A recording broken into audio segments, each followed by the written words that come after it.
Hello, Internet! Today, we're going to learn about protein structure. Proteins have 4 different levels of structure, and I'm going to show you what those levels are using wire and binder clips. Proteins are made out of amino acids. Amino acids are large molecules with distinct parts. There's the skeleton, made up of a carboxyl group and an amine, that's why they're called amino acids. And then there's the R group. There are 22 kinds of R groups, each with distinct properties. Some are acids, some are bases, some are lipids. It's the particular R group which gives each amino acid its unique properties. For this video, the carbon-nitrogen skeleton is going to be represented by copper wire, and the R groups are going to be represented by these colorful binder clips. I only have 4 different colors of binder clips, not 22, but for this video, 4 should be enough. Check out this peptide chain that I made. It represents the primary structure of the protein that we're going to build. Look at this. Here's a black one, then there's 3 yellow ones, there's a green one, then 2 more black ones, then another green one, then a red one, then 2 green ones, a brown one. For this chain, I just put the binder clips on randomly, but normally they would be in a particular order, an order that's determined by the genetic code. Alright, that's all there is to primary structure. It's the order of amino acids in the chain. Now, on to secondary structure. The secondary structure of a protein is determined by how its R groups interact with each other. To show how this works, let's invent a rule. Let's pretend that red binder clips can attach to each other like this. So now, remember, here's our primary structure, and I'm just going to attach all of the red pieces together according to our rule. This is the result. It looks like a jumbled mess, but that's because, like I said before, this chain just had a random distribution of different colored binder clips. But what happens if I put the binder clips on the chain in a particular order? Alright, so what I've just done is rearrange the chain to make sure that there's a red piece every 5th piece. See, here's a red one, and then 1, 2, 3, 4, 5 is another red one. So there's red pieces every 5th piece on this chain. Now watch what happens when I attach all the red pieces together. Alright, so now I've attached all the red pieces together, and the result is this spiral. You can see it's held together by this backbone of red, and then all the other pieces are spiraling around through it, and I can actually stick my finger all the way through. I've got a structure with defined geometry. This defined geometry is supposed to represent an alpha helix, although I've completely skipped over all of the relevant chemistry. Okay, let's look at another kind of secondary structure interaction. For that, we're going to need to make up another rule. Here's the rule. Yellow pieces can attach to black pieces, but not the other way around.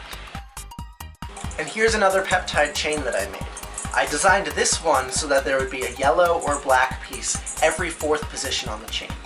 And when I attach them together, the result are these hanging sheets. Here's one sheet, here's another sheet. This is supposed to be similar to what's called a beta-pleated sheet. So I've completely skipped over the chemistry in those examples, but the main point is this. The primary structure, the linear structure, is determined by the particular order of amino acids in the chain. Those amino acids have specific chemical properties, and when they interact with each other on the chain, it produces the secondary structure.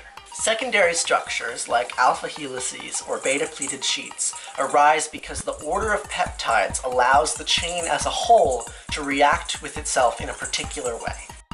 So far, so good. Now let's move on to tertiary structure. For that, we're going to need another made-up rule. Here's the rule. Let's agree that green pieces can be bound together by a safety pin, like this.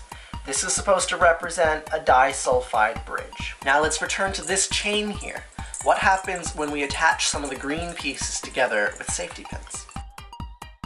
So you can see that I've attached a safety pin here and several other places, and the result is this tube that my hand fits inside. So it's a global shape for the entire peptide chain. Let's compare secondary and tertiary structure because it's pretty easy to confuse them. Let's go back to this alpha helix. It's a spiral shape that's made up of particular loops. There's this one, and then there's this one, and then this one, and then this one's crushed in there. Made up of several loops. Each loop is made when a red piece interacts with another red piece that's exactly 4 pieces away from it.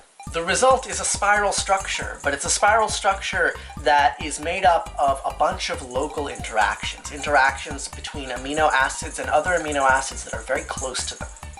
Now let's look at this tertiary structure. This safety pin connects two green pieces that are very distant from each other in the chain, and it creates this nice tube shape. But notice that the tube itself couldn't exist if it weren't for local interactions between the yellow and black pieces that create a sheet that could then be rolled up. To summarize all that, the secondary structure is the result of interactions between peptides that are close together, producing a local shape. The tertiary structure is a result of interactions between all of those local shapes, producing a global structure. Alright, primary, secondary, tertiary. But there's one more level to go. Quaternary structure. Many proteins are only complete when several peptide chains interact. Check it out. This tube and this spiral can fit inside each other, like this. This jiggling mass of binder clips possesses quaternary structure that results from the interaction between multiple polypeptide chains. We could keep on adding levels if we wanted to. For example, ribosomes, the organelles that actually make these polypeptide chains, are made up of dozens of different quaternary structures. This is the twisted hierarchy of life. Small pieces combine to make medium pieces, which combine to make larger pieces, whose function is to go back and make those smaller pieces again. It's a strange loop, being alive. Thanks for watching!